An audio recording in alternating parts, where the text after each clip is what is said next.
Pawan Kalyan is the first samurai of Andhra Pradesh and the tiger of martial arts. Golden dragon సంస్థ నుంచి tiger of martial arts అనే బిరుదును అందిస్తూ ఆయన్ని ప్రకటించారు. As an honor for it, he is the first person in India being presented this.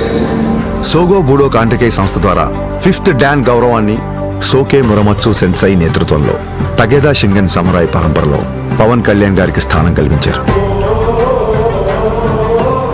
ఇక్కడ tiger అంటే హింస కాదు, హింసను అదుపులో ఉంచే బలం. బలం అదుపులో ఉండాలని చెప్పడమే ఆ బిరుదు యొక్క అర్థం.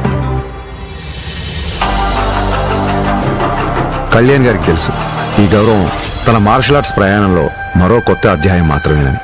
ఈ గౌరవం, గుర్తింపు ఆయన బాధ్యతను మరింత పెంచాయని చెప్పక్కర్లేదు. తన నమ్మకం ఒక్కటే, ఓ దేశపు సంపద అంటే నదులు, ఖనిజాలు, అరణ్యాలు మాత్రమే కాదు, కళలతో, క్రమశిక్షణతో తయారయ్యే యువత. అటువంటి వారే వికసిత్ భారత నిర్మాణ రూపకర్తలు. దృఢమైన శరీరం, చురుగైన బుద్ధి, బలమైన వ్యక్తిత్వాల వైపు దేశ యువతను నడిపించడమే తన లక్ష్యం.